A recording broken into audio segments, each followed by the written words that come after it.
Alors nous sommes à notre dernier cours. Dernier cours du semestre, mais ne vous en faites pas, nous ne sommes qu'à la moitié de l'année. D'accord ? Le deuxième semestre sera la continuité de ce cours sur devenir meilleur. Si vous vous sentez frustré, sachez que c'est normal. Parce que la prudence n'est pas la vertu par laquelle on se rend objectivement meilleur. D'accord ? La vertu, c'est la clé pour pouvoir commencer à l'être. Mais bon, d'ici quand même notre prochain cours qui aura sûrement lieu en janvier, vous voyez, nous sommes en novembre, donc vous aurez le temps. Donc il va falloir bien comprendre que vous allez pouvoir vous exercer à la prudence. Comprenez bien que la mémoire, l'intelligence, la docilité sont des choses qui se travaillent. C'est pas la seule chose que vous allez devoir travailler, vous allez devoir travailler aussi la sagacité. Alors Thomas d'Aquin déclare que l'homme prudent est celui qui possède la droite estimation de ce qu'il faut faire. Or, la droite estimation ou opinion, dans l'ordre pratique, comme dans l'ordre spéculatif, s'acquiert de deux manières. Soit qu'on la trouve soi-même, soit qu'on l'apprenne d'un autre. Et comme la docilité dispose à bien recevoir l'opinion droite provenant d'un autre, vous voyez, ça c'est la docilité, la sagacité fait-elle qu'on est apte à acquérir par soi-même la droite estimation. La sagacité prend alors le sens de l'eustochia, dont elle est une partie. Car l'eustochia, c'est une vertu suivante de la prudence, inspire l'heureuse conjecture en toute matière, la sagacité étant pour sa part une facile et prompte conjecture relative à la découverte du moyen terme, dit Aristote. Vous entendez cette définition qui est géniale. La sagacité étant pour sa part, c'est une facile, ça ne vous demande aucun effort. Prompte, c'est rapide, à réaliser une conjecture dans le but de trouver le moyen terme. Toutefois, le philosophe, qui nomme la sagacité comme l'une des parties de la prudence, l'entend généralement de l'eustochia en toute son extension, puisqu'il dit que la sagacité est une disposition par laquelle, tout d'un coup, l'on découvre ce qui convient.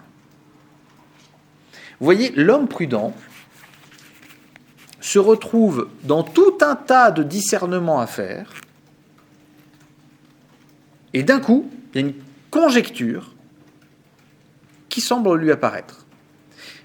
Entendez bien que, par exemple, les psychologues sont très souvent sagaces.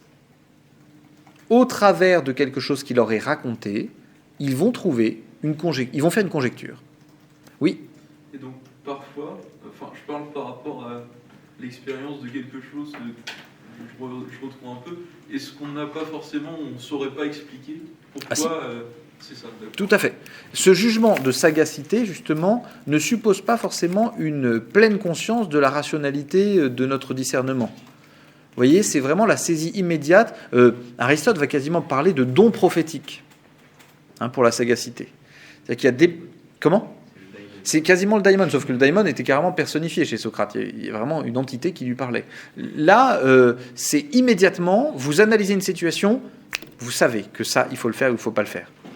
Comment ça se fait que ça arrive, cette sagacité ? Parce que par ailleurs, vous avez bossé votre mémoire, par ailleurs, vous avez bossé votre intelligence, par ailleurs, vous avez bossé votre docilité. N'attendez pas à ce que vous soyez sagace au sens du prudent, si par ailleurs, vous n'avez pas fait de philosophie morale, vous n'avez pas travaillé votre mémoire, et vous n'avez jamais écouté les anciens. Pourquoi ? Parce que c'est une vertu qui est intégrante à la prudence. Elle en fait partie. Donc il faut avoir les autres choses. Oui. Est-ce que ce serait ce qu'on appelle, de façon qu'on qualifie au sens général de bon sens ? Oui, le bon sens, l'intuition, le sixième sens, ce genre de choses, oui. La perception, pas forcément explicable, de la bonne action à faire. C'est comme ça qu'il faut le faire, c'est pas autrement. L'homme politique, il a besoin de ce genre de choses. C'est très important qu'à un moment, mais il l'aura que s'il a bossé les autres choses à côté. Mais normalement, il saura, ok, telle situation, il n'y a pas de nécessité qui lui apparaît, mais c'est ça qu'il faut faire. Ensuite, vous avez ce qu'on appelle la raison. Alors vous entendez, ce sont des termes analogues, parce que habituellement, la raison, on l'emploie pour autre chose. Là, c'est la raison pratique. L'œuvre de la prudence est de bien délibérer, selon Aristote. Or, la délibération est, entendez bien ce que c'est, une recherche où, partant de certaines données, on tend vers des conclusions. Telle est l'œuvre de la raison. Structurellement, un esprit raisonnable, c'est quelqu'un qui, partant de principes, va aller vers des conclusions. Il est donc nécessaire à la prudence que l'homme sache bien raisonner, et puisque ce qui est exigé pour la perfection de la prudence prend le nom de partie, pour ainsi dire intégrante de la prudence, il y a lieu de compter la raison parmi elles.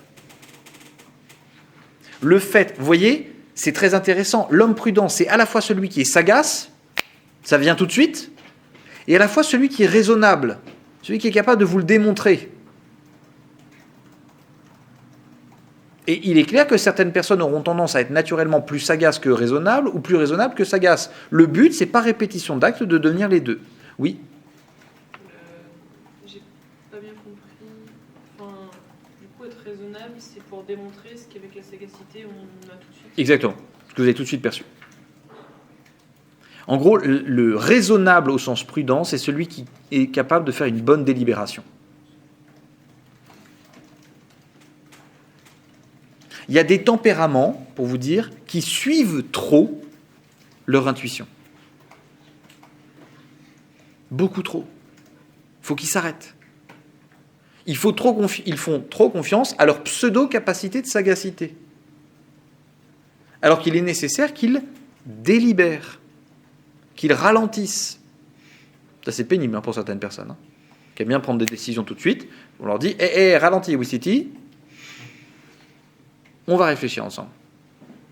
Tu vas me démontrer ce que tu veux faire. » Et à l'inverse, ça donne quoi À l'inverse, c'est l'excès de délibération, où des personnes vont justement passer trop de temps à essayer de délibérer sans jamais agir. Et vont vouloir, par exemple, arriver à une certitude rationnelle de l'action à poser. Chose qui n'arrive jamais. C'est ça qu'il faut faire. Pourquoi ? On a plusieurs raisons pour le penser. Oui, mais est-ce que tu peux me démontrer ? Non. Allez, là, ça devient compliqué, vous voyez. Ensuite, une fois que vous êtes prudent, normalement, vous acquérez une autre capacité qui s'appelle la prévoyance. Comme il a été dit plus haut, la prudence concerne proprement ce qui est en vue de la fin, et son office propre consiste à ordonner, en fonction de la fin requise, tout ce qui est de l'ordre des moyens. Et bien que certaines réalités nécessaires aient ordre à une fin et soient soumises à la providence divine, seules sont soumises à la prudence humaine les réalités contingentes relatives aux opérations accomplies par l'homme en vue d'une fin. En gros, vous avez beau dire que tout est gouverné par Dieu, il y a un moment, vous êtes réellement cause. Vous êtes cause agente. Pour le moins dans vos actions humaines. Dieu n'est pas celui qui agit par vous, au travers de vous, en vous mettant de côté. C'est que vous êtes celui qui devait agir. Or, celles d'entre ces réalités qui appartiennent au passé sont devenues, de quelque façon, nécessaires. Car il est impossible que ce qui a déjà été fait ne soit pas. D'accord ? Vous ne pouvez pas changer ce qui a été fait. Ça a été fait. De même, les réalités présentes, en tant que telles, ont une certaine nécessité. C'est-à-dire, il est nécessaire, il vous donne un exemple, qui est un peu foireux, mais bon, pas grave, on s'en fout. Il est nécessaire que Socrate soit assis, tandis qu'il est assis. Et oui, le présent est nécessaire, pourquoi ? Parce qu'il est. Il suit de là que les contingents futurs relèvent de la prudence, selon qu'ils tombent sous l'action de l'homme pour être ordonnés à la fin de la vie humaine. Or, le mot de prévoyance implique l'un et l'autre. Il implique en effet que le regard s'attache à quelque chose de lointain, comme à un terme, auquel doivent être ordonnées les actions présentes.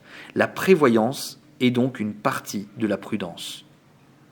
J'agis pour demain. L'homme prudent, il a conscience de cela. Il n'agit pas pour aujourd'hui. Vous savez, ces mystiques à deux balles qui vous disent que mais Dieu est dans le présent, l'important c'est d'être dans le présent, parce qu'il faut vivre dans le présent. Oui, très bien, mais tu agis pour demain. Réellement. La soirée que tu fais, elle est pour demain. La nuit que tu passes, elle est pour demain. Les boissons que tu prends, les substances que tu prends, les relations que tu as, c'est pour demain. Si tu penses que c'est que pour aujourd'hui, alors certes, oui, très bien. Épicure est là, il n'y a pas de problème. Cueille dès aujourd'hui, voilà, parce que tu ne sais pas de quoi demain sera fait. C'est vrai, c'est vrai. Il y a une sagesse à avoir. Mais l'homme prudent, il est prévoyant. Il ne prend pas... Vous savez, il y a des gens qui organisent leur journée sans moment de latence entre deux événements. Parce qu'ils considèrent que l'événement va durer le temps qu'il est prévu de durer. L'homme prévoyant, il se dit, bah non, je prévois un petit battement de 10 minutes, de 20 minutes. Quitte à attendre, si ça finit plus tôt, c'est pas grave. Mais je suis prévoyant. L'homme prévoyant, on prend souvent cet exemple-là, c'est celui qui part en voyage et qui prépare ses bagages. C'est des personnes qui préparent leurs bagages, mais 10 minutes avant de partir pour prendre le train. Et donc, ils prennent des choses inutiles, soit ils prennent des choses beaucoup trop, surtout avec un sac énorme. Je me souviens d'un scout qui avait pris pour un camp un sèche-cheveux. Ok. Très utile, très utile. Et il avait les cheveux longs. Où est-ce que tu le branches, le sèche-cheveux? Très utile dans la nature. Je branche sur le chef comme ça. Non mais, enfin, c'est... Dans une maison qui est à perpète, etc. Oui, le mec n'a pas du tout réfléchi à l'aspect pratique du truc. Mais bien sûr, non mais on s'en fout, c'est pas grave. L'important, c'est pas... Non mais un scout, les sèche-cheveux, c'est pas l'aspect prioritaire, vous voyez. Mais il faut bien comprendre un truc, c'est que quand on n'est pas prévoyant, l'avenir, on le prévoit mal. On ne l'ordonne pas à une fin. Oui. Donc, cette tendance à vouloir tout préparer, enfin, vraiment avoir toute éventualité, pareil, un certain perfectionnisme, Ouais. entre guillemets, presque paranoïaque, c'est un excès, entre guillemets, de prévoyance. Oui. Vous entendez? Est-ce que vous entendez que à chacune, on va le faire après, que à chacune des vertus qu'il y a, là, c'est un juste milieu entre deux excès. L'homme prudent, c'est celui qui, dans toutes ces choses, il a réussi à tenir un juste milieu. Mais là, d'abord, je vous présente ce que c'est, vous voyez. Mais vous avez raison. Celui qui prévoit trop, il vit plus. Il vit plus. Celui qui prévoit rien, il vit plus non plus, hein, mais il meurt plus tard, je veux dire. Voilà. Ensuite, avant-dernier, la circonspection. Il revient principalement à la prudence, on l'a dit plus haut, de bien ordonner une action à sa fin. J'espère que vous entendez ça, parce que ça fait juste à chaque paragraphe qu'il le répète. Donc vraiment, il vous dit, le propre de la prudence, c'est d'ordonner une action à sa fin. Cela n'est possible que si la fin est bonne. Ah. Et si les éléments ordonnés à la fin sont eux-mêmes bons et adaptés à celle-ci. Mais parce que la prudence, on l'a dit, concerne l'action dans ses particularités, ça c'est pareil, ça fait 7 fois qu'il vous le dit, où sont engagées beaucoup de choses, il arrive qu'un élément de l'action, considéré en lui-même, soit bon et adapté à la fin, mais devienne mauvais ou inopportun par un concours de circonstances. C'est ainsi que montrer des signes d'amour à quelqu'un, considéré en soi, semble être un bon moyen d'exciter en lui l'amour. Mais s'il s'agit d'une personne orgueilleuse ou qui soupçonne la flatterie, le moyen cesse d'être adapté à la fin. C'est pourquoi la circonspection est nécessaire à la prudence, en ce sens qu'il lut, très intéressant ce verbe, je ne sais pas ce que c'est, qu'il faut juger aussi d'après les circonstances ce qui est ordonné à la fin. L'homme prudent, l'homme qui est circonspect, c'est celui qui évalue les circonstances dans lesquelles s'exerce l'action.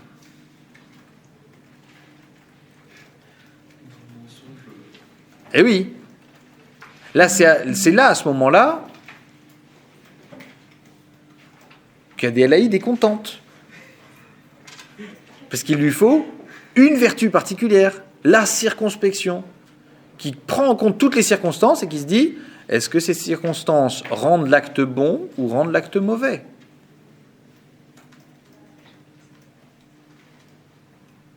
Et à ce moment-là, vous voyez, il y a à nouveau un excès et un défaut. Pas assez circonspect, on devient idéologue. Trop circonspect, on devient relativiste. Et donc, il va falloir bien trouver le juste milieu là-dedans. Attention, une de celles que je préfère. La dernière, l'attention précautionneuse. La matière de la prudence sont les réalités contingentes relatives à l'action. Il a oublié de mettre comme on l'a dit plus haut, mais rajoutez-le. De même que le vrai s'y mêle au faux, ainsi le mal se mêle au bien, à cause de la grande diversité de ses actions, où le bien est souvent empêché par le mal et où le mal prend l'apparence du bien. C'est pourquoi l'attention précautionneuse est nécessaire à la prudence pour que le bien soit accueilli de façon à éviter le mal. L'homme prudent et qui est attentif, qui est précautionneux, c'est celui qui, au sein d'une même action dans laquelle il y a du bien et du mal, va être capable de préserver le bien et de mettre un peu de côté le mal. Vous voyez cet adage qui dit le bon grain pousse avec l'ivraie. Si vous n'êtes pas un peu agriculteur, vous ne pouvez pas comprendre ça. C'est affreux. Quand vous avez, en fait, au milieu de votre champ, des pousses qui poussent en même temps, qui ressemblent, mais qui sont immangeables. Si vous essayez de les arracher, comme les racines se sont entremêlées avec les bonnes plantes, si vous arrachez cet ivraie, vous arrachez le bon grain avec. Donc la seule solution que vous pouvez faire, c'est récolter et trier dans un second temps. Mais vous êtes obligé de laisser pousser. Eh bien, dans nos actions, avec prudence, il va falloir être capable de laisser pousser ensemble le bien et le mal, mais de continuer à repérer ce qui est bon et ce qui est mauvais. Oui ? Ça veut dire quoi concrètement ? Concrètement, moi je vous donne un exemple pour moi. Au tout début, les premières conférences que je faisais un spectacle. J'avais écrit un spectacle, mais vraiment, c'était vraiment, j'avais 1h30, c'était sur l'amour, 1h30, je faisais un show, etc. Voilà. J'aimais pas donner cours.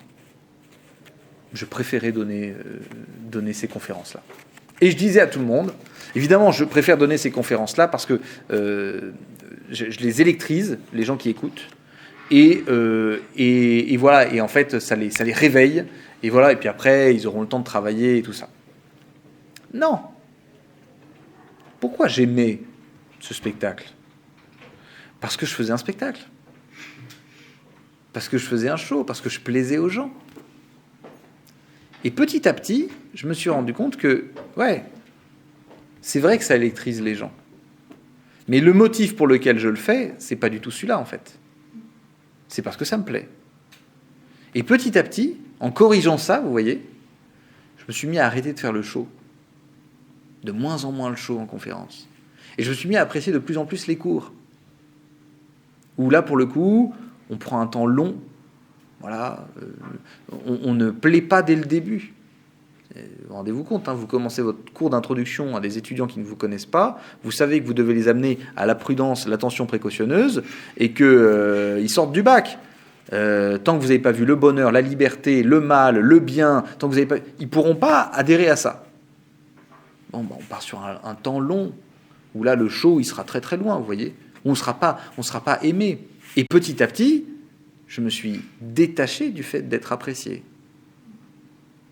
Mais ça a été petit à petit. Et vous voyez, l'intention précautionneuse, c'est cette capacité de jugement. C'est le fait de se dire, attention, dans mon action, il y a du bien et il y a du mal.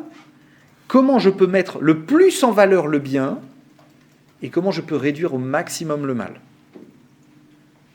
Pourquoi c'était un mal, moi, le coup de faire le show ? C'est qu'en fait, faire le show, c'est quoi ? C'est vouloir être aimé. Sauf que vous n'êtes pas aimé par les gens.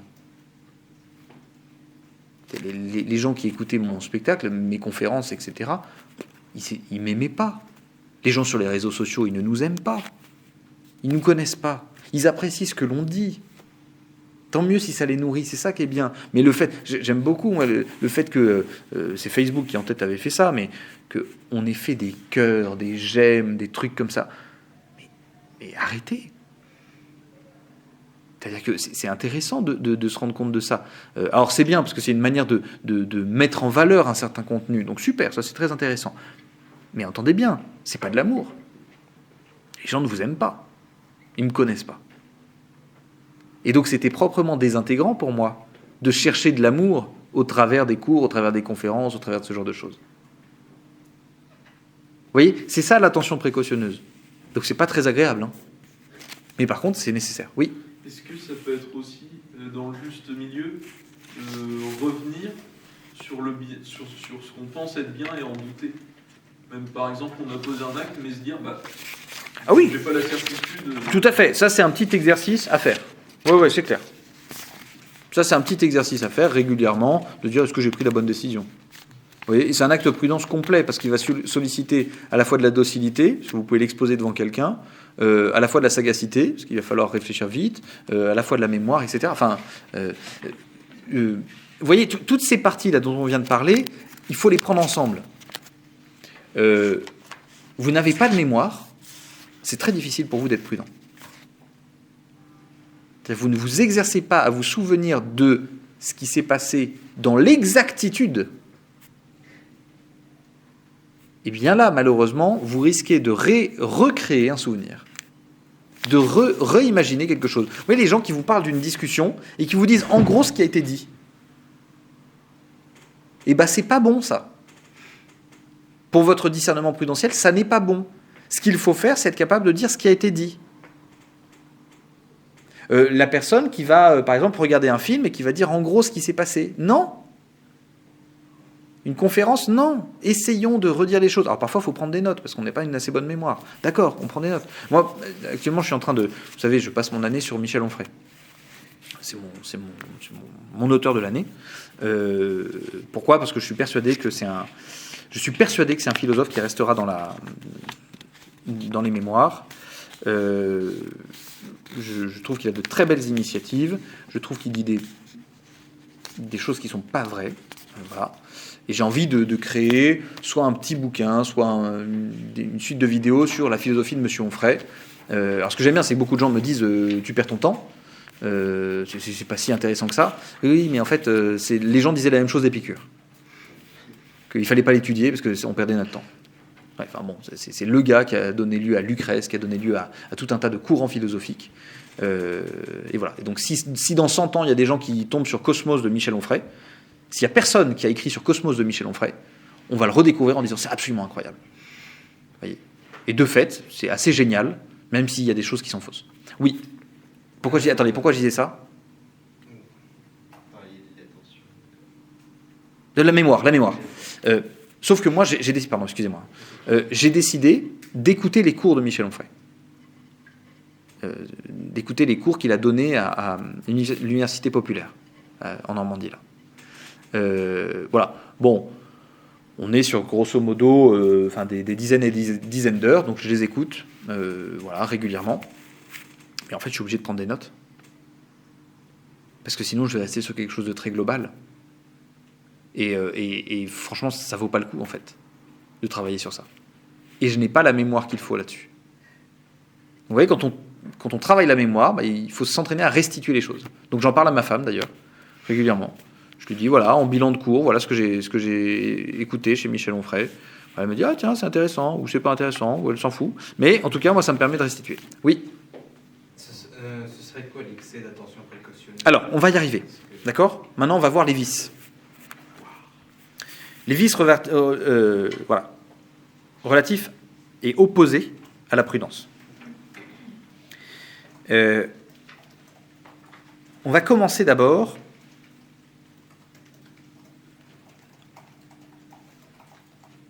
par 3 caractéristiques de la prudence, qui sont 3 vertus intégrante de la prudence et qui concerne les 8 dont on a parlé. D'accord ? La première, c'est que, vous avez vu, il l'a rappelé, la recherche des bons moyens. L'homme qui est prudent, il est disposé à rechercher les bons moyens en vue de la bonne fin.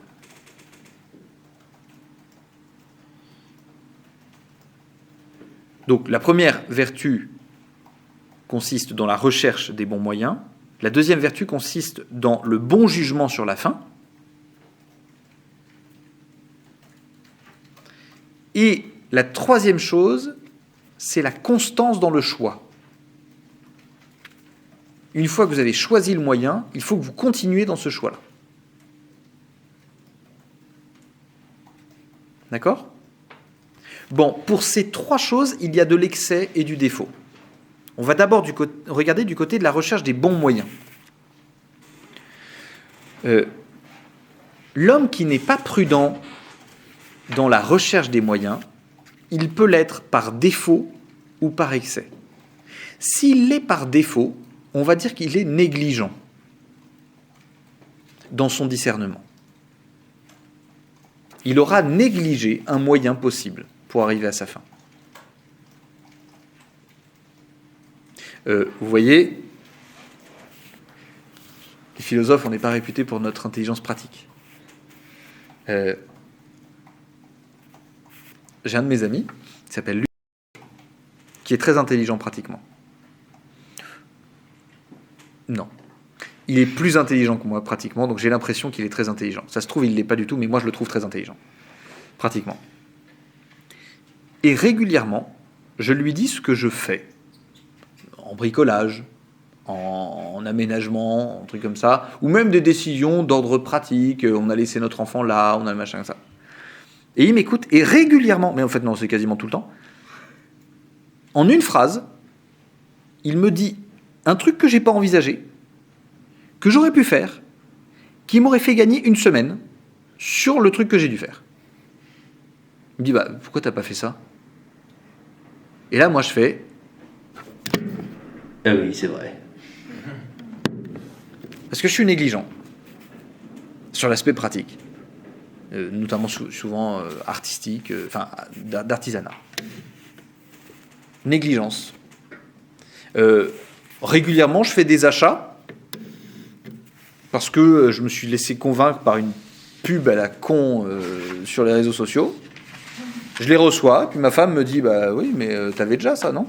« Bah non, bah si, ton truc, il fait ça aussi. » Ah oui. Négligence. Voyez, on n'envisage pas, avant d'agir, l'ensemble des moyens possibles. Par excès. Alors ça va vous plaire. C'est ceux qui font de l'excès de discernement. De l'excès de discernement, et donc qui conduit à une inaction. C'est-à-dire que, j'ai peut-être pas envisagé tous les moyens possibles. Quelle est ma vocation ? J'ai peut-être pas envisagé toutes les vocations possibles dans la vie. Quels est, je sais pas, les efforts que je pourrais faire ? J'ai pas envisagé tous les efforts que je pourrais faire. Quels sont mes amis ? Quels sont les amis pour lesquels je dois réellement agir ? À qui je dois répondre aux messages ? À qui je dois répondre au téléphone ? À qui je dois répondre tout de suite par mail ? Je réfléchis. Oui, résultat, je ne réponds à personne. Ou alors je réponds à des gens, c'était pas du tout mes amis, il fallait pas. Parce que excès de discernement, j'ai passé trop de temps à discerner. Mais vous voyez, cette négligence et cet excès de discernement, vous allez le retrouver dans les 8.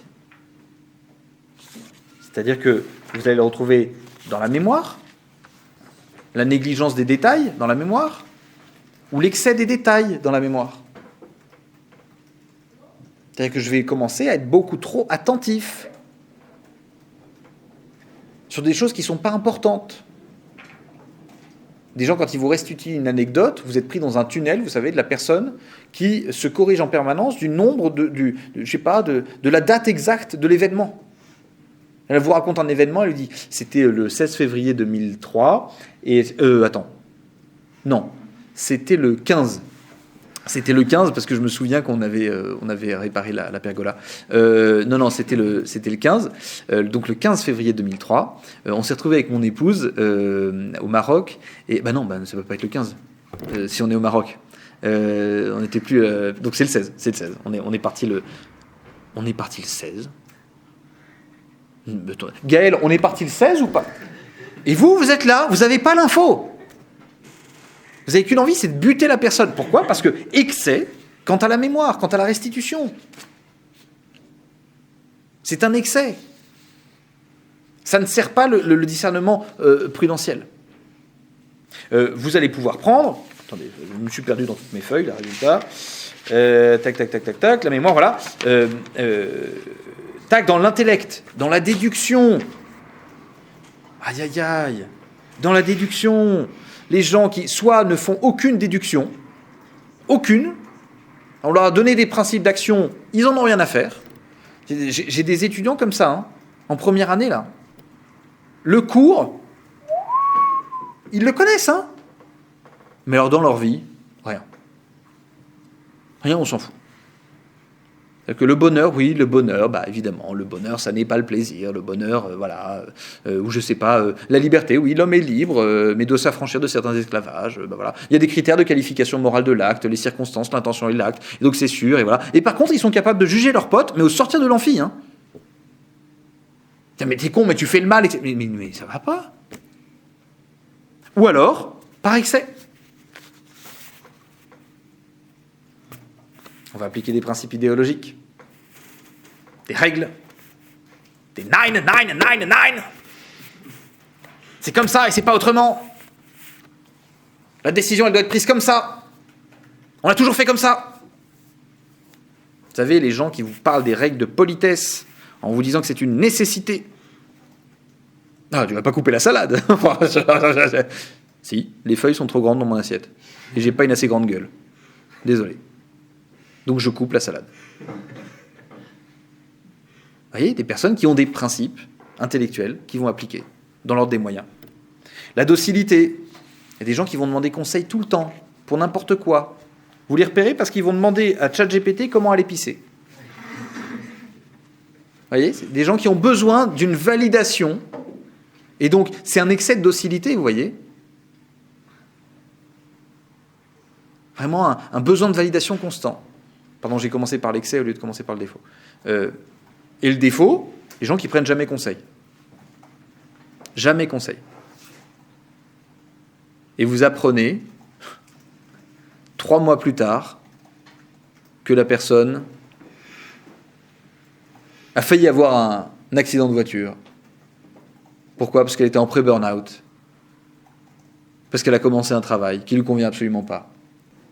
Mais vous voyez, on prend aucun conseil. Faites-vous une liste de personnes pour qui vous acceptez les conseils. Ces personnes-là, elles ont le droit de vous donner des conseils. Et vous allez leur demander des conseils. Vous voyez, pour votre vie. Et vous voyez, en fait, et ça circonscrit déjà beaucoup de choses. Vous n'allez pas avoir honte de leur... C'est les personnes qui prennent, vous savez, des pères spirituels, des personnes qui prennent des conseillers, des adultes. Moi, je me souviens, j'avais un prof que j'allais voir régulièrement.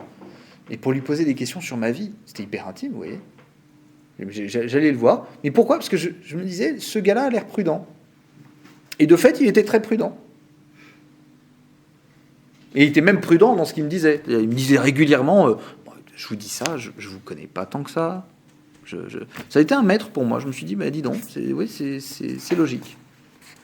Bon, après, sur d'autres trucs, non, pas du tout. Et le problème, c'est que moi, qui avais tendance à demander beaucoup de conseils à plein de gens, je me suis retrouvé à demander des conseils à d'autres profs qui m'ont dit des choses complètement farfelues. Je veux dire, c'était absolument pas ce qu'il fallait que je suive. Absolument pas ce qu'il fallait que je suive. Et méfiez-vous des gens qui vous donnent des conseils alors que vous ne les avez pas demandés. Ça, voilà. Ensuite, on a vu la sagacité. La personne qui ne se fait pas confiance au niveau de son intuition. Il a senti que cette situation puait. Il a senti que cette personne n'était pas bonne pour lui. Il a senti que ça allait pas. Il a senti tout un tas de trucs, que c'était ça qu'il fallait faire. Il n'a pas écouté. Et bien là, c'est dommage. Parce que parfois, il y a une opportunité qui est loupée. Et la personne qui écoute tout le temps son intuition. Lui, cette personne-là, vraiment, je ne saurais pas te dire pourquoi, mais je ne le sens pas.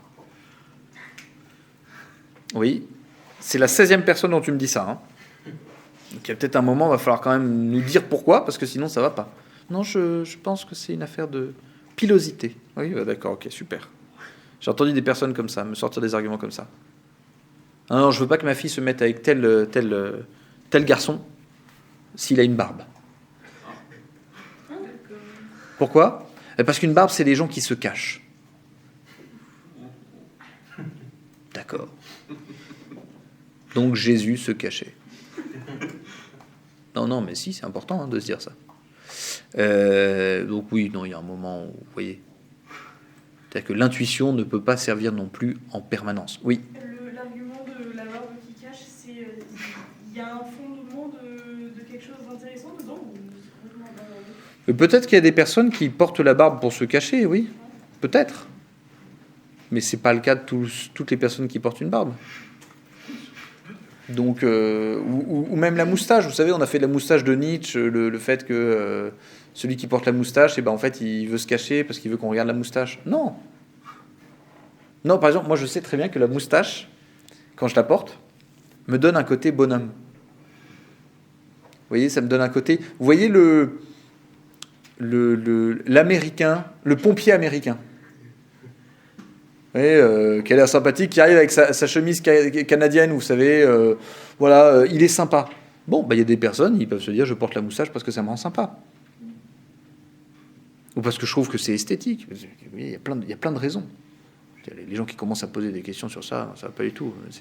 Pareil, juger une personne à sa tenue, oui, c'est intéressant. L'habit fait le moine de temps en temps, oui, et pas toujours, hein. Pas toujours. Et donc l'intuition, il faut se méfier. D'accord ? Alors ensuite, attendez, on a dit la raison. Alors la raison. Là, la raison, entendez bien, c'est le fait de passer d'un argument à un autre par le biais d'un moyen terme. Le défaut, c'est de s'en ficher du moyen terme dans le discernement. Par exemple, il faut que j'arrête de fumer. Pourquoi ? Parce qu'il le faut. Vous n'avez pas le moyen terme de votre argumentation pratique. Résultat, votre intelligence ne peut pas trop y adhérer. Mais l'excès est possible. C'est de mettre une multiplicité de moyens termes qui va vous faire perdre pareil la nécessité. Pourquoi il faut arrêter de fumer ? Et alors là, vous en mettez 15 000 de raisons. Tu sais, ça provoque le cancer du sida, ça te donne mauvaise haleine, ça réduit tes performances sportives, ça cause l'impuissance, ça provoque le machin. Enfin, vous voyez toutes les affiches qu'il y a sur tous les paquets. Hein. Vous vous retrouvez avec 15 000 moyens termes. Il n'y en a pas un avec lequel vous adhérez. Pourquoi ? Parce que l'acte de prudence consiste, dans la recherche des bons moyens, à vous faire adhérer aux bons moyens parce qu'il vous est connaturel et parce qu'il est connaturel à la fin. La prévoyance, on en a parlé tout à l'heure. Le défaut, celui qui ne prévoit rien, dans la recherche des moyens. Hein. Et l'excès, celui qui en prévoit trop de moyens. Oui. Je ne comprends pas pourquoi on pourrait mettre trop de moyens termes. C'est-à-dire, si on fait une grosse liste de beaucoup d'arguments de pourquoi il faudrait... Ça, c'est si vous êtes en philosophie morale. Dans le formellement pratique, vous pouvez mettre tous les moyens termes possibles. Dans votre action, il faut qu'il y ait un moment, il y ait un moyen terme auquel vous adhériez complètement. De votre action. Peut-être un plus que les autres, mais pourquoi pas... Non, mais si c'est par exemple l'ensemble des moyens termes, vous allez dire, très bien, j'arrête de fumer parce que fumer va ruiner ma santé. Et là, vous mettez tous les détails de comment ça ruine votre santé. Ok. Mais c'est l'argument de la santé qui vous fait bouger. Si vous mettez la santé et en plus le versant moral, et en plus le versant spirituel, et en plus le versant politique, en fait, votre raison ne va pas faire une corrélation immédiate entre votre agir et son moyen terme. Et donc, vous ne pourrez pas y adhérer énormément. Voilà pourquoi c'est bien plus simple quand on est aristotélicien de dire pourquoi on fait de la morale ? Pour être heureux. On ne rajoute pas pour être sauvé, pour obéir à la loi naturelle, pour obéir à la loi éternelle. Non. Mais par contre, il y a des personnes qui vont agir pour obéir à la loi divine. Et eux, ils vont trouver leur délectation, leur jouissance, dans l'obéissance à cette loi divine. Moi, je vous conseille de prendre davantage un truc plus terre à terre, le bonheur. Oui.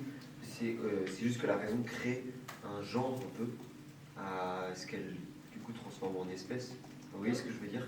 Par exemple, si on dit faut arrêter de fumer pour vous avez cité 4 types de raisons, bah, je pourrais très bien créer un genre à ça. Tout à fait, parce que c'est mauvais.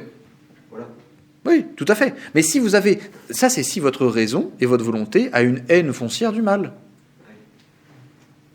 Si, en fait, vous n'avez pas une haine foncière du mal et qu'on vous dit c'est mauvais, mais vous dites à plein de gens que fumer c'est mauvais, ils sont d'accord. Hein. Ils vont dire oui, c'est vrai. Par contre, tu leur dis, t'as un cancer. Il faut que tu arrêtes de fumer, sinon tu vas crever. S'il aime sa vie, il va arrêter. S'il n'aime pas sa vie, il va continuer. Vous voyez, il faut que le moyen terme de votre discernement pratique, il soit, vous puissiez y adhérer. En fait, pour être très simple, il faut qu'il y ait une continuité parfaite et évidente entre le sujet qui fait l'action, le moyen qu'il choisit et la fin qu'il vise. Et dans les deux étapes, moyen et fin, le sujet doit se retrouver. Je vois que le temps file. Je ne pourrais pas faire donc... mais bon, vous avez compris le principe. Vous pouvez très bien refaire ce choix-là. Vous avez des textes qui suffisent après.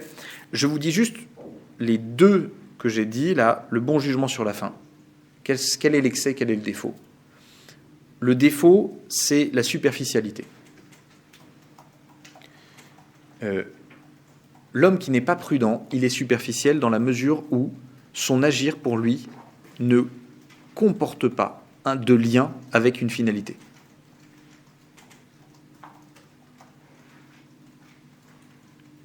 Si je sors avec quelqu'un, si je me mets en couple, c'est pas important. Il y a des gens qui sont très superficiels. J'aime beaucoup cette expression. C'est un bénédictin qui me disait ça d'Emmanuel Macron. Il me dit, je pense que c'est quelqu'un qui est profondément superficiel. Je trouvais ça très drôle. Vraiment, cet oxymore m'a beaucoup plu, parce que c'est très vrai. Il est profondément superficiel. C'est très intérieur, et c'est très en surface. Et on risque tous un peu de tomber dans cette superficialité. Pourquoi tu achètes tel ordinateur et pas tel autre? Pourquoi tu achètes tels habits et pas tel autre? Pourquoi tu sors avec tel ami, etc. En fait, si vous ne faites pas un lien avec votre finalité, les choses sont posées par accident dans votre vie. Il y a des choses, c'est moins grave que d'autres, c'est pas grave. La couleur de ton jean, c'est pas si grave que ça, vous voyez. Faut pas y voir tout de suite un lien à votre finalité. Mais, par contre, si, tels habits, pourquoi? Pourquoi je m'habille comme ça? Pourquoi je choisis tel loisir? L'instrument de musique. Pourquoi je choisis de bosser tel instrument de musique? C'est hyper important. C'est hyper beau d'ailleurs. Qu'est-ce que je choisis d'avoir dans mon assiette? Et on peut être très superficiel par rapport à la bouffe. Moi le premier, vraiment, je vous le dis. Et ensuite, le bon jugement sur la fin, en excès, c'est un hubris de connaissance dans la mesure où, en fait, pardon, j'appelle ça un hubris de connaissance. En réalité, c'est une espèce de mystique de l'agir permanente. Et refuser ce qui est plutôt trivial. Vous voyez, par crainte de superficialité, on tombe dans l'excès inverse, on se met à avoir de la profondeur partout. Alors, je vous donne un exemple de ça. C'est un peu nul, mais voilà. Vous avez des personnes, vous leur dites, voilà, moi je suis né un 31 mars. Oh, t'es né un 31 mars? 29 mai. Et là, vous dites, 29 mai. Et il dit, attends, 29 mai, 2 plus 9, 11. 3 et 1, 4. On a deux nombres. 4 plus 2, 6. 2 fois 6, 12. Moins 1 parce qu'il y a toi, 11. On est pareil. Déjà pas comprendre le calcul. Là, vous dites, waouh, c'est costaud. Non, mais je vous dis ça. Mais ça peut être pour plein de trucs. Pour plein de trucs. Alors qu'il y ait des signes du destin, d'un Dieu, etc., que ça vous parle, c'est très bien, c'est magnifique, c'est super. Mais vous voyez, il ne faut pas en faire un mauvais jugement sur la fin. Il y a des gens qui disent, vous savez, ils perdent leurs lunettes, ils disent « Oh là là, mais c'est pas possible, à quel point je me fais attaquer par les démons !» Non, tu n'as juste pas de mémoire. Tu as posé tes lunettes, c'est tout. Et en fait, le jugement prudentiel vise à remonter les réelles causes par rapport aux réels actes qui sont posés. Vous voyez, mais pas essayer de voir tout de suite des causalités suréminentes par rapport à la réalité qui est posée. Et enfin, la constance dans le choix. Vous avez le défaut, c'est l'inconstance. Évidemment. C'est-à-dire que je vais faire un régime, ça dure 2 semaines. Pendant 1 semaine, je me pète le bide. Je refais un régime, ça dure 2 semaines. Pendant 1 semaine, je me pète le bide. Et ainsi de suite, et ainsi de suite. Vous voyez, bon, on le voit bien, c'est pour chaque effort. Hein. C'est pas grave d'être inconstant parce que c'est un des trucs qu'il faut travailler. Vous voyez, la négligence, la superficialité, l'inconstance, l'excès de discernement, l'hubris mystique, etc., c'est des excès qu'il faut corriger. Hein. C'est pas des fatalités du tout. Hein. Bosser la prudence, c'est bosser ça. Hein. Et donc, c'est cesser d'être inconstant. Comment on cesse d'être inconstant ?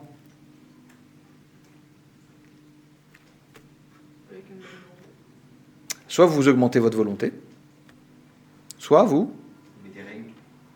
Soit vous mettez des règles, on sent votre psychologie, très bien, ouais. Soit vous mettez... Il y a une discipline un peu.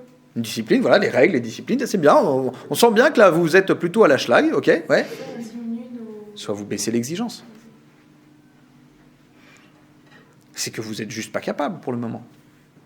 L'inconstance, attention, l'inconstance, c'est un symptôme. C'est un signe de quelque chose. Tu n'es pas capable de tenir, ça veut dire que tu n'es pas adhéré au bien. Tu n'adhères pas au bien suffisamment. Donc ta volonté n'est peut-être pas orientée. Ou alors, tes passions ne te suivent pas du tout. Donc très bien, donc mets-toi des objectifs. Tu te dis, plutôt que de faire un régime et de rater au bout de 2 semaines, je me dis, je fais 2 semaines de régime.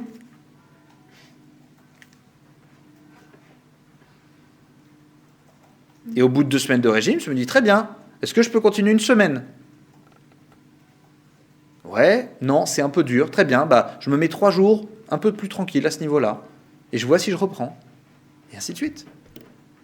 Vous êtes des pédagogues avec vous-même. Hein, parce que augmenter les règles, augmenter la volonté, augmenter la force intérieure, vous pourrez vous briser.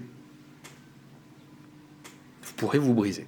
Pour le moment, non, vous avez du ressort, mais il suffit qu'on vous mette 2-3 circonstances dans votre vie un peu compliquées.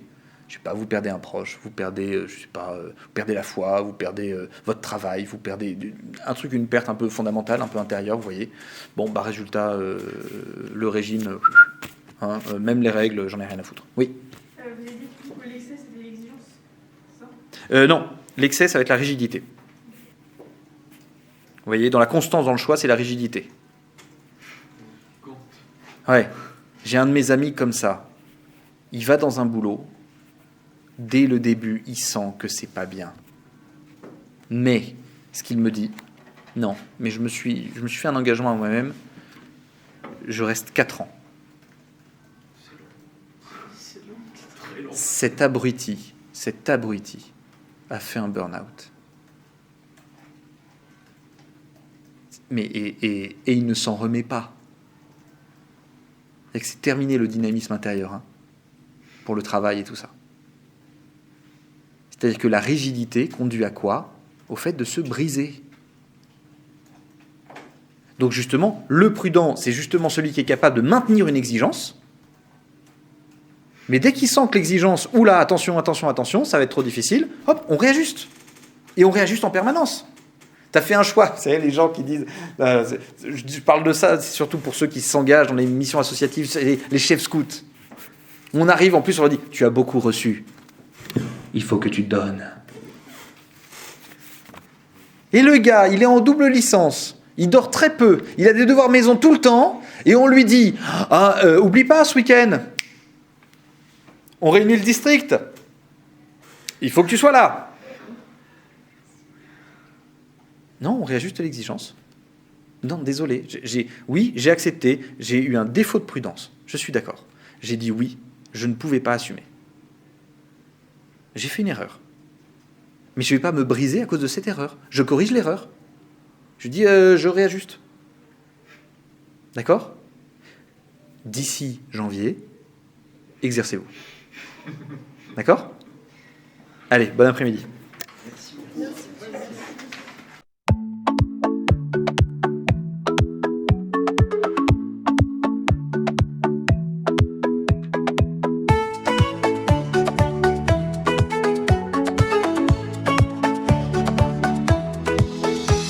La vidéo est maintenant terminée.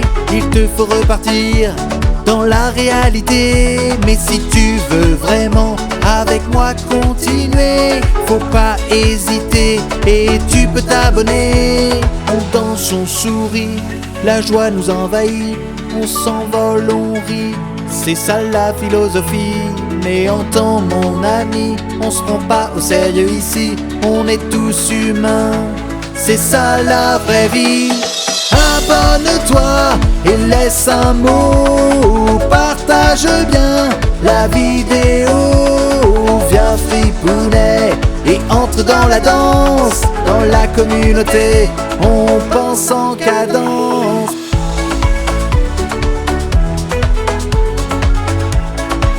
Vas-y, abonne-toi. Yeah, yeah. Et entre dans la danse. Yeah, yeah. Vas-y, danse, danse. Yeah, yeah. Oh. Retourne dans ta vie d'un pas décidé, car la philosophie ne va plus te lâcher, loin des folles folies et du prêt à penser. Tu vas goûter ta vie, c'est ça la liberté. Abonne-toi et laisse un mot. Partage bien la vidéo. Viens fripounet et entre dans la danse. Dans la communauté, on pense en cadence.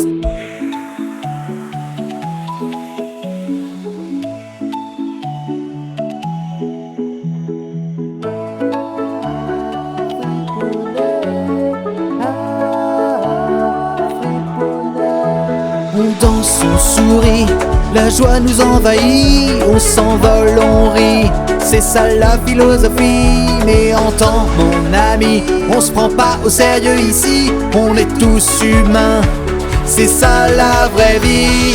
Abonne-toi et laisse un mot. Partage bien la vidéo. Viens fripounet et entre dans la danse. Dans la communauté, on pense en cadence.